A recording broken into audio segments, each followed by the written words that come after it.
جب اللہ کسی عورت سے راضی ہوتا ہے تو اس کے جسم میں 8 نشانیاں ظاہر ہوتی ہیں۔ 8 نشانیاں، ایسی نشانیاں جو عورت میں ظاہر ہوں تو وہ خوش ہو جائے کہ اس کا رب، اس کا خدا اس سے راضی ہو گیا ہے۔ سمجھو، بسم اللہ الرحمن الرحیم۔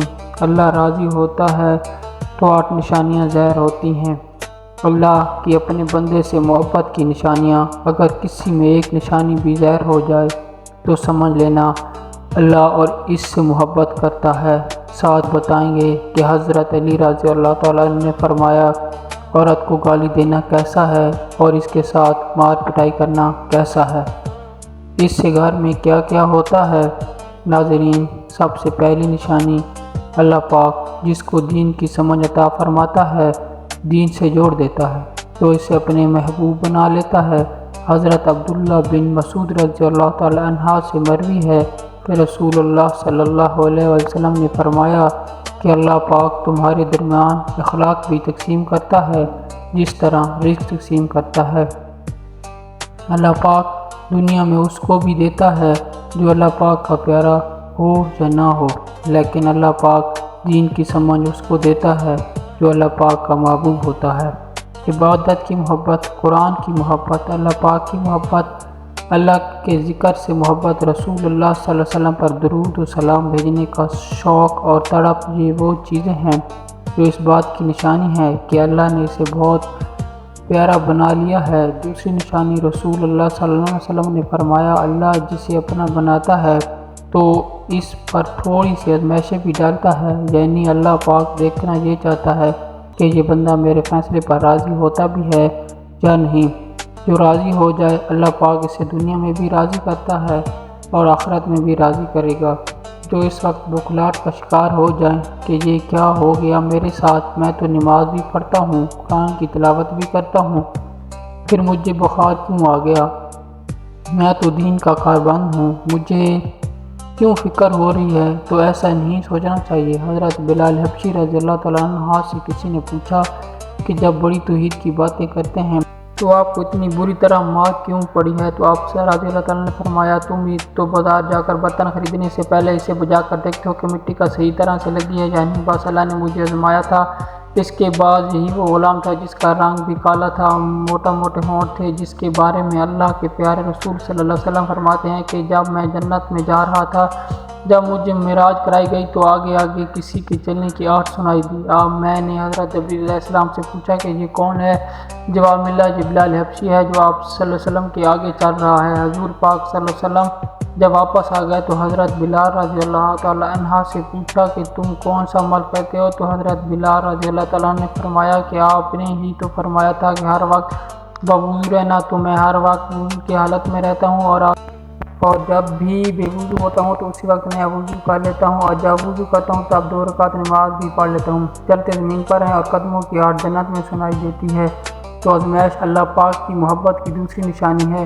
اس لیے اگر کوئی فکر یا پریشانی میں ہو، اس کا مطلب یہ نہیں ہوتا کہ پتہ نہیں کہ مجھے کیا ہو گیا ہے، اللہ پاک اپنے پیاروں کو ہی آزماتا ہے۔ تیسری نشانی تو بہت ہی زیادہ خوبصورت نشانی ہے جس سے پتہ چل سکتا ہے کہ اللہ پاک کس سے راضی ہے اور ہم سے محبت کرتا ہے یا نہیں۔ اللہ پاک جب کسی بندے سے محبت کرتا ہے تو اس کی طرف خوبصورت بدلاؤ لاتا ہے۔ حدیث میں آتا ہے کہ جب اللہ پاک کسی سے محبت کرتا ہے تو اللہ پاک حضرت جبریل علیہ السلام کو فرماتا ہے کہ اس کے بعد آسمانوں میں زلزلہ آ جاتا ہے، جب فرشتے بھی ہوش ہو جاتے ہیں، اور پھر جب اللہ کے حکم سے جب ہوش میں آتے ہیں تو سب سے پہلے حضرت جبریل علیہ السلام کو اجازت ہوتی ہے تو حضرت جبریل علیہ السلام سوال کرتے ہیں کہ ہمارے رب نے کیا فرمایا، اور اس کے بعد خود ہی کہتے ہیں اللہ نے جو بھی فرمایا ہوگا وہ حق فرمایا ہوگا۔ پھر اللہ فرماتا ہے جبریل میں نے آج اس بندے کو اپنے محبوب بنا لیا، تم بھی اس سے اپنا محبوب بناؤ۔ حضرت جبریل علیہ السلام بھی اس بندے سے محبت کرنے لگتے ہیں۔ پھر حضرت جبریل علیہ السلام کو حکم ہوتا ہے کہ آسمان کے تمام فرشتوں کو خبر دے دو یہ اللہ کا پیارا بن گیا ہے۔ حضرت جبریل علیہ السلام آسمان کے تمام فرشتے اور تمام نورانی مخلوق بھی اس سے محبت کرتے ہیں اور آسمان کے کھربوں فرشتے اس سے محبت کرنے لگتے ہیں۔ پھر ایک فرشتہ آسمان سے دنیا میں آتا ہے اور اعلان کرتا ہے کہ اے لوگو فلاں شخص اللہ کا محبوب ہے۔ حضرت جبریل علیہ السلام اور تمام آسمانوں کی نور کی مخلوقات اس سے محبت کرتی ہے، تم بھی اس سے محبت کرو۔ اور پھر دنیا والوں کے دلوں میں اللہ پاک اس بندے کی محبت ڈال دیتا ہے۔ تو اس لیے دنیا میں دو کام ضرور کرو جس کو کرنے سے اللہ ہم سے راضی ہو جائے، ہمیں اپنا محبوب بنا لے، انشاءاللہ دنیا اور آخرت میں کامیاب ہو جاؤ گے۔ حضرت عبداللہ ابن عباس رضی اللہ تعالیٰ عنہ فرماتے ہیں، جب نیکیاں قبول ہو جاتی ہیں تو انسان کے جسم میں یہ 5 نشانیاں ظاہر ہوتی ہیں۔ نمبر 1، جب انسان کی نیکی قبول ہو جاتی ہے تو اس کی وجہ سے اس کے چہرے پر عجیب سی رونق آ جاتی ہے، یعنی وہ انسان کے سامنے اپنی خوشی اظہار اپنی مسکراہٹ اور بشاشت کے ساتھ کرتا ہے اور ہر ایک وقت خوش رہتا ہے، بلکہ یوں لگتا ہے اسے دنیا میں اس سے بڑا سکون اور وقار والا کوئی نہیں ہے، لگتا ہے کہ اسے دنیا کا کوئی غم ہی نہ ہو۔ یہ خوشی ہر ایک کو نصیب نہیں ہوتی۔ نمبر 2، اس کا دل روشن ہو جاتا ہے، یعنی ہر وقت اللہ کے وعدوں پر امید رکھتا ہے، اس کے پاس کچھ ہو یا نہ ہو لیکن اس کے دل میں اتنی خوشی ہوتی ہے کہ اس کو کوئی پرواہ ہی نہیں ہوتی۔ اور یہ یاد رکھنا کہ میرا انسان مال سے نہیں بنتا بلکہ امیر ہمیشہ دل سے بنتا ہے۔ حضرت علی رضی اللہ تعالیٰ عنہ فرماتے ہیں، دولت میں کسی کو پیر کے نیچے رکھنا چاہیے، اگر سر پر چڑھاؤ گے تو وہ قبر بن جائے گی اور قبر زندہ لوگوں کی نہیں ہوتی۔ نمبر 3، جب کسی کی نیکیاں قبول ہو جاتی ہیں تو اس کے جسم میں نیکیوں کی طاقت آ جاتی ہے اور شیطان اسے گمراہ نہیں کر سکتا۔ شیطان سے بچنے کی قوت اللہ اس کے جسم میں پیدا کر دیتا ہے۔ نمبر 4، وہ اپنے مال و دولت میں فراوانی پیدا کرتا ہے، یعنی اللہ اس کے میں پیدا کرتا ہے، یعنی اللہ اس کے رزق میں برکت پیدا کرتا ہے، وہ چاہے لوگوں پر کتنا بھی خرچ کرے، ضرورت مندوں کو کتنا بھی بانٹے، اس کی دولت میں کمی نہیں آتی۔ حضرت علی رضی اللہ تعالیٰ عنہ فرماتے ہیں، نصیب کا رزق انسان کو ایسے تلاش کرتا ہے جیسے مرنے والوں کو اس کی موت۔ نمبر 5، لوگوں کے دلوں میں اللہ اس کی محبت پیدا کرتا ہے، یعنی اللہ تعالیٰ اپنے بندے سے خوش ہوتا ہے تو اس وقت اس کی محبت لوگوں کے دلوں میں پیدا کر دیتا ہے۔ ناظرین، اب آپ کو بتاتے ہیں عورت کی ذمہ داری کیا ہے۔ حضرت علی رضی اللہ عنہ نے فرمایا، عورت کی سب سے بڑی ذمہ داری کیا ہے؟ حضرت علی رضی اللہ تعالیٰ عنہ کی خدمت میں ایک شخص آیا اور دست ادب کو جوڑ کر عرض کرنے لگایا، علی، میری بیوی میرے گھر کا کام صحیح نہیں کرتی، نہ میرے کپڑے کی دیکھ بھال کرتی ہے، نہ گھر کی صفائی ٹھیک طرح سے کرتی ہے، تو کیا میرا ڈانٹنا غصہ کرنا صحیح ہے؟ بس یہ کہنا تھا۔ تو حضرت علی رضی اللہ تعالیٰ عنہ نے فرمایا، اے شخص، کس نے کہا کہ تمہاری بیوی پر تمہارے گھر کا کام واجب ہے؟ یاد رکھنا، اسلام نے عورت کی عزت کو جتنا بلند کیا ہے اتنا کسی مذہب نے نہیں کیا۔